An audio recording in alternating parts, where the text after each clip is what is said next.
সকালবেলা ঘুম ভাঙলো, প্রচণ্ড দুটো হাত ঝিঝি করছে। পেশেন্ট এলো কালকে আমার কাছে, কিছু টেস্টস করলাম, ঘাড়ে কোনো ব্যথা নেই, কাঁধে কোনো ব্যথা নেই। নর্মালি আমরা ভাবি স্পন্ডিলাইটিস থেকে ব্যথা। তাহলে কি হচ্ছে? এটাকে আমরা বলে থাকি কার্পাল টানেল সিনড্রোম।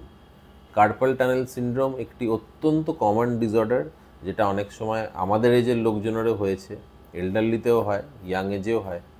এটা কেন হয়? কার্পাল টানেল একটি এমন জায়গা যেখান থেকে আমাদের হাতের মেন নার্ভ মিডিয়ান নার্ভটা ক্রস করে। এইখানে রিস্টের তলায় একটা টিস্যু আছে, সেই টিস্যুটার তলা দিয়েই মিডিয়ান নার্ভটা ক্রস করে আমাদের হাতের আঙুলে নার্ভ সাপ্লাই দেয়, যাতে আমরা আঙুলগুলো মুভ করতে পারি, আমরা সেন্সেশন পাই হাতের। তো এটি একটি অত্যন্ত গুরুত্বপূর্ণ নার্ভ, মিডিয়ান নার্ভ। তো কার্পাল টানেলটা একটা, যেরকম কথা শুনেই বুঝতে পাচ্ছেন, ধরুন একটা ট্রেন একটা টানেলের মধ্যে দিয়ে যাচ্ছে, টানেলটা হঠাৎ করে ভেঙে পড়লো ট্রেনটার উপরে, ট্রেনটা কি আর এগোতে পারবে? এগোতে পারবে না। তাহলে কি হয়, এইখানটা এই যে টিস্যুটা আছে, এই টিস্যুটা মোটা হয়ে গিয়ে মিডিয়ান নার্ভের ওপরে চাপ দিচ্ছে। এবার যখন মিডিয়ান নার্ভের ওপরে চাপ দিচ্ছে, তখন এই ঝিনঝিন, টনটন, শিরশির এই ব্যথাগুলো হয়। এগুলো কখন হয়?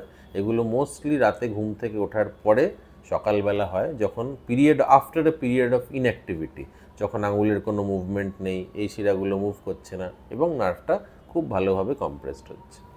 এটার কি চিকিৎসা? প্রথমত আমরা চিকিৎসা বলি, ওষুধ দিই, ফিজিওথেরাপি দিই, কিছু স্প্লিন্টস আছে যাতে একটু স্ট্রেচিং করা থাকে হাতগুলো, বেশি হাতের অ্যাক্টিভিটি না করা। যদি এতেও না কমে, কেউ কেউ ইঞ্জেকশন দেন। যদি তাতেও না কমে, কার্পাল টানেল রিলিজ বলে একটি খুবই মাইনার সার্জারি আছে, যেটা দুভাবে করা যায়। একটা এন্ডোস্কোপিক রিলিজ, ফুটো করে আমরা একটা টিউব ঢুকিয়ে দিয়ে পুরো কার্পাল টানেলটা ক্লিয়ার করে দিই। আর নইলে ওপেন রিলিজ, একটা ছোট 3-4 সেন্টিমিটারের ইনসিশন বা কাটা করে ওটা আমরা কার্পাল টানেলটা পুরোপুরি ক্লিয়ার করে দিই। এবার আপনি বলবেন যে এটা কারা করে, তো এটার একটা কন্ট্রোভার্সি আছে, কারণ কার্পাল টানেল রিলিজ সার্জারি নিউরোসার্জনরাও করে থাকেন, অর্থোপেডিক সার্জনরাও করে থাকেন। তো কোনো অসুবিধে নেই, আপনি যদি এই সমস্যায় ভোগেন, আপনি নিউরোসার্জনকেও কনসাল্ট করতে পারেন, আপনি অর্থোপেডিক সার্জনকেও কনসাল্ট করতে পারেন।